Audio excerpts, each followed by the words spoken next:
யாழ் மண்ணில் கைது செய்யப்பட்டு அங்கு சிறைப்படுத்தப்பட்டிருக்கின்ற தம்பி சங்கீதன் அவர்களை விடுதலை செய்ய வேண்டும் என்று நாங்கள் இதுதான் என்னுடைய முதன்மையான கோரிக்கையாக இருந்தது.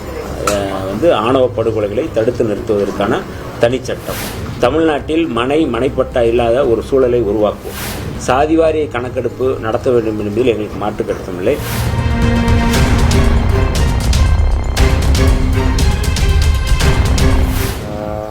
சமூக நீதி அமைச்சர் ஐயோ பார்க்க வந்திருக்கோம். ஆர்டிஸ்டுங்க சார்பாக நம்ம அந்த ப்ரோக்ராம் ஆர்டிஸ்டுங்க சார்பாக சவுத் இந்தியாவில் இருக்கிற எல்லா ஆர்டிஸ்டுங்க சார்பாக ஐயாவை பார்க்க வந்திருக்கிறோம். வர ஆகஸ்ட் அன்னைக்கு நாம் சென்னையில் வணக்கம் சென்னைன்னு பெரிய ஒரு ஈபி நடத்த போகிறோம். அது சார்பாக பேச வந்திருக்கோம். மீன் டைம் நம்ம பக்கத்து நாட்டில் நம்ம இலங்கையில் போன 18 அன்னைக்கு ஒரு ராப் இசை கலைஞர் அரெஸ்ட் செய்யப்பட்டிருக்காரு. அப்போ அதை பற்றியும் அது ஆக்சுவலி ரொம்ப மன வருத்தம் உருவாக்குற ஒரு விஷயம். ஒரு சின்ன பையன் பாடுறதுக்காக அரெஸ்ட் பண்ணப்பட்டிருக்கான். அப்போ தமிழ்நாட்டில் அதை பற்றி குரல் போடுறதுக்காக இப்போ இருக்கிற கொஞ்சம் பேரில் ஐயா ஒருத்தர், அதான் ஐயாவை நேரடியாக அதை பார்த்து பேசலான்னு வந்தேன். கேள்வி என்ன கேள்வி?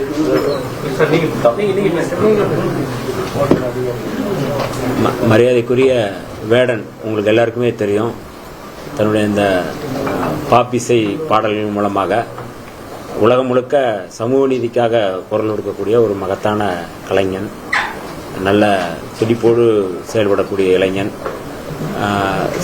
அதாவது பாகுபாடுகளை நீக்கி சமூக நீதிக்காக சமத்துவத்துக்காக குரல் கொடுத்து வருகின்ற மரியாதைக்குரிய வேடன் அவர்கள் இன்று சந்தித்து நான் இந்த சமூக நீதித்துறை அமைச்சராக பொறுப்பேற்றது பாராட்டி வாழ்த்துவதற்காக வந்திருக்கிறாரு.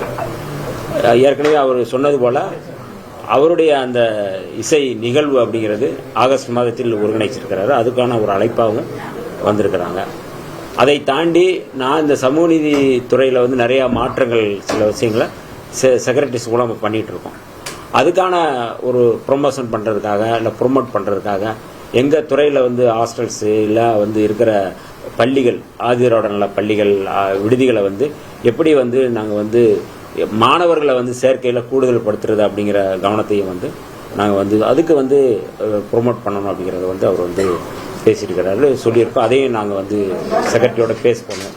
அது இல்லாமல் தமிழீழத்தில் இலங்கையில் ஒரு பாப்பிசை பாடகர் சங்கீதன், அவர் பேர், கடந்த காலங்களில் அங்கே இருக்கிற இளைஞர்களை நல்வழிப்படுத்துவதற்கு, அவர்களை உத்வேகப்படுத்துவதற்கு எழுச்சி பாடல்களை பாடி வருகிறவர். அவருடைய அந்த பாடல் பாடியதற்காக திருவிழாக்களில் பாடுறது, இல்லைன்னா பொது நிகழ்வுகளில் பாடுறதுக்காக அவரை ஒரு தேசிய, அதாவது பயங்கரவாத தடுப்பு சட்டத்தின் மூலமாக அவர் கைது செய்திருப்பது என்பது ஏற்றுக்கொள்ள முடியாது.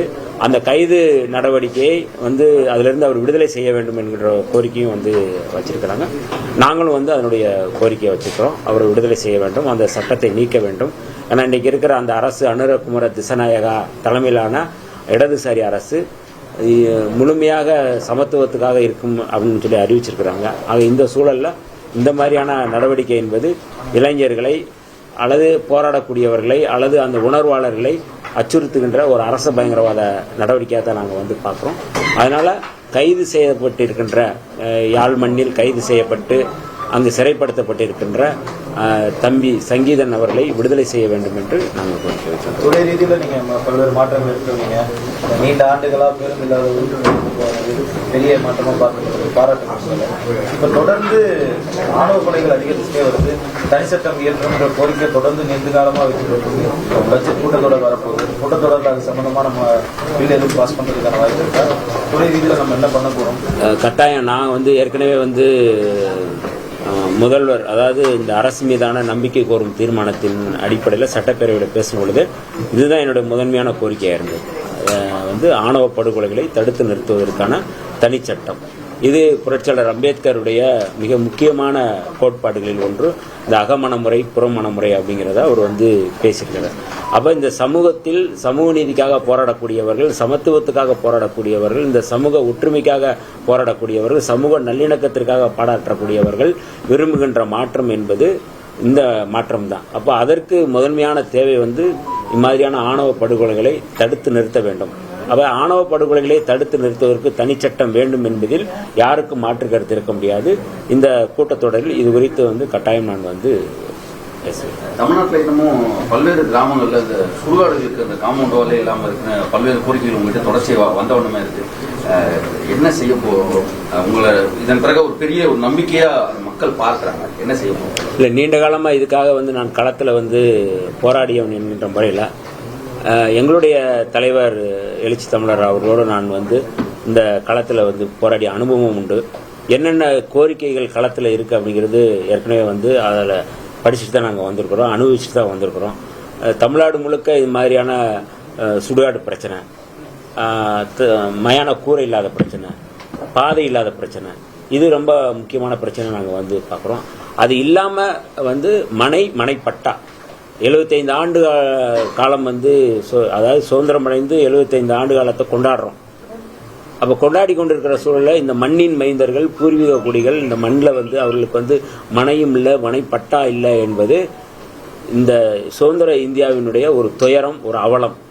இந்த 5 ஆண்டுகளில் இந்த சமூக நீதித்துறையின் சார்பாக நாங்கள் வைக்கக்கூடிய இலக்கு என்பது மிக நுட்பமான ஒரு தொலைநோக்கு இலக்கு என்பது தமிழ்நாட்டில் மனைப்பட்டா இல்லாத ஒரு சூழலை உருவாக்குவோம். நம்முடைய கவர்மெண்ட், இந்த அரசு என்பது நம்முடைய முதல்வர் மாண்புமிகு ஜோசப் விஜய் அவர்கள் இது குறித்து வந்து மிகுந்த அக்கறையோடு வந்து கவனிக்கிறாங்க, பேசுகிறாங்க.